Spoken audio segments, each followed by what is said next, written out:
আমাদের কষ্টের জায়গা থেকে হয়তো আমাদের শব্দ চয়নে দু একটা ভুলভ্রান্তি হয়েছে, এটা আমরা স্বীকার করি। আমরা আমাদের অভিভাবক হিসাবে এবং আমরা যেহেতু ওনার সন্তান তুল্য, আমরা স্যারের কাছে আমরা ক্ষমা চাই।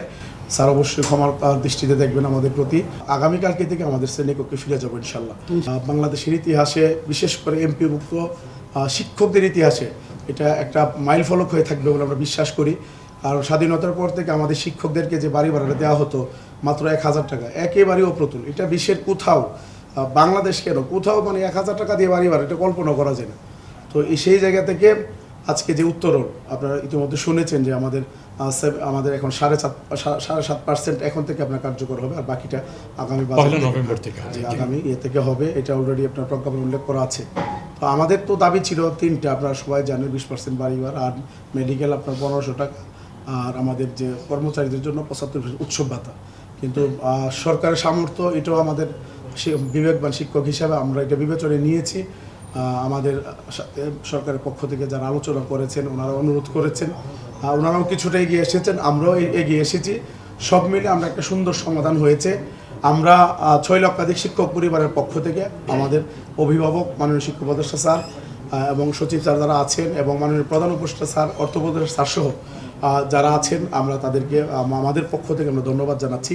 আমরা জানি স্যার অনেক কষ্ট করেছেন আমাদের এই বিষয়গুলো নিয়ে, আর আন্দোলন না করলে আসলে স্যারের পক্ষেও এটা কিন্তু মন্ত্রণালয় দিয়ে বের করে আনা খুব কঠিন হইতো। আমরা প্রেশার ক্রিয়েট করার কারণে স্যারের পক্ষে সহজ হয়েছে সরকারের পক্ষ থেকে হয়তো এটা বের করে আনা।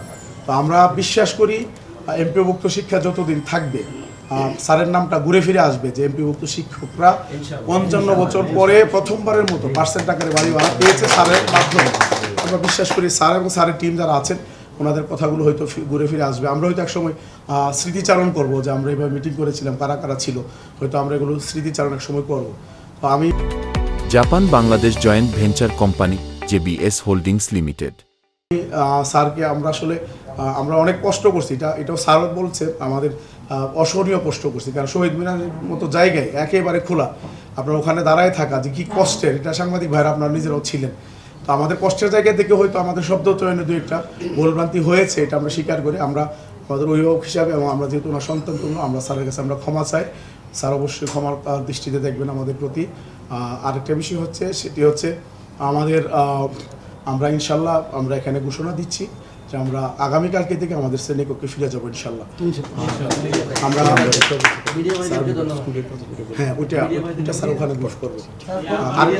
আরেকটা বিষয় বলি, আমরা তো শহীদ মিনারে গিয়ে ব্রিফ করবো, তো ওখানে আমাদের যে ক্ষতি হয়েছে বাচ্চাদের, যে কয়টা দিন আপনার এখানে 8 দিনের মতো ক্লাস হয়নি, ওইটার ব্যাপারে আমরা একটা বিষয় খসড়া আলোচনা করেছি আমাদের সহযোদ্ধা যারা আছেন, আমরা মিলে ওইটা আমরা ডিসক্লোজ করবো আমাদের শহীদ মিনার ওখানে।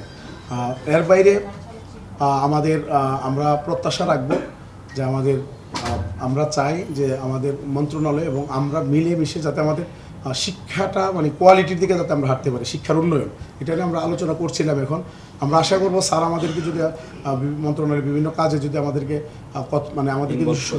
সুযোগ করে দেন, আমাদের যুক্ত করার সুযোগ থাকে, আমরা আমাদের জায়গা থেকে আমরা পরামর্শ দিই আমাদের শিক্ষাটাকে আমরা কীভাবে এগিয়ে নিতে পারি, আমরা আমাদের জায়গা থেকে সর্বোচ্চ সহযোগিতা করব।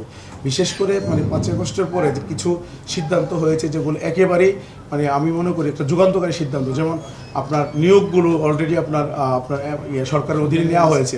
আমাদের যে প্রশাসনিক পোস্টগুলো, প্রিন্সিপাল, ভাইস প্রিন্সিপাল, তারপরে প্রতিষ্ঠান হেডমাস্টার, সহকারী হেডমাস্টার, তারপরে 4th ক্লাস এমপ্লয়ি, আর বাকিগুলো তো এনটিআরসির অধীনে আগে থেকে ছিল। তো এটা একটা বড় যুগান্তকারী সিদ্ধান্ত আমি মনে করি। এর মাধ্যমে সত্যিকারের মেধাবী যারা আছে তারাই হয়তো প্রতিষ্ঠান প্রদানে আসবে। আর প্রতিষ্ঠান প্রদানের জন্য একটা ভালো প্রতিষ্ঠান প্রধান এবং যোগ্য, দক্ষ, সৎ, এটা যে কত বড় প্রয়োজন, এটা যারা আমরা প্রতিষ্ঠান প্রধান বা আমরা সবাই বুঝি। কারণ একটা প্রতিষ্ঠান প্রধান যদি ভালো হয়, সবাই চেষ্টা করলেও এই প্রতিষ্ঠানকে দমায় রাখতে পারবে না।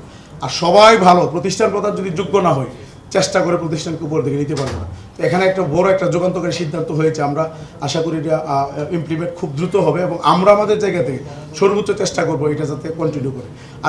আরেকটা সুন্দর সিদ্ধান্ত হয়েছে মন্ত্রণালয়ের পক্ষ থেকে 5 আগস্টের, যে আমাদের যে রাজনৈতিক দুর্বৃত্তায়ন প্রতিষ্ঠানগুলোকে, এখানের মধ্যে দেখা যায় আপনার ওই যে কয়টা নিয়োগ হাতে থাকে, এখানে আইসা এখানে বাণিজ্য করে। তো এই জিনিসটা মন্ত্রণালয় বন্ধ করার জন্য ইতিমধ্যে উদ্যোগ গ্রহণ করেছে, এবং যে নীতিমালা আমাদের কমিটি ফর্মের যে নীতিমালা দেওয়া হয়েছে, এটাকে আমরা সাধুবাদ জানাই। আমি মনে করি এটা যদি বাস্তবায়ন শুরু হয়, পরবর্তী গভর্নমেন্ট এসে এটা পরিবর্তন করতে পারবে না, কারণ আমরা স্ট্রংলি প্রতিবাদ করবো। এটা পারবে না, কোনো সরকারই পারবে না, আমরা ঐক্যবদ্ধভাবে প্রতিবাদ করবো। তো আমরা আশা করি এটা ইয়ে করবেন, স্যাররা দেখবেন যাতে ইমপ্লিমেন্ট হয়। আর বদলির ব্যাপারে আমি স্যারকে বলবো, স্যার এখানে যেহেতু কোনো অসুবিধা, আমার কথা শুনুন, আমি স্যার বদলির ব্যাপারে বলবো, স্যার এনটিআরসি যারা আছে সুপারিশপ্রাপ্ত তারা তাদের ব্যাপারে একটা নীতিমালা হয়েছে, পাশাপাশি আরেকটা পক্ষ স্যার রিড করে দিছে, এখন স্যার এর দুইটাই বন্ধ হয়ে আছে। পরে এগুলি ডিটেলস পরে আলাপ স্যার ডিটেলস বলতেছি এর দুইটাই স্যার পেন্ডিং হয়ে আছে। স্যার আমরা চাইবো স্যার আপনি মানে স্যার আপনারা থাকা অবস্থায় সবাই যাতে বদলিটা পেয়ে যায়, সুপারিশপ্রাপ্তরাও পাক, তারাও পাক, স্যার সবাই একটা স্যার যদি কাইন্ডলি টাকা পয়সা শেষ লাগে। করি তাহলে। জি থ্যাংক ইউ স্যার।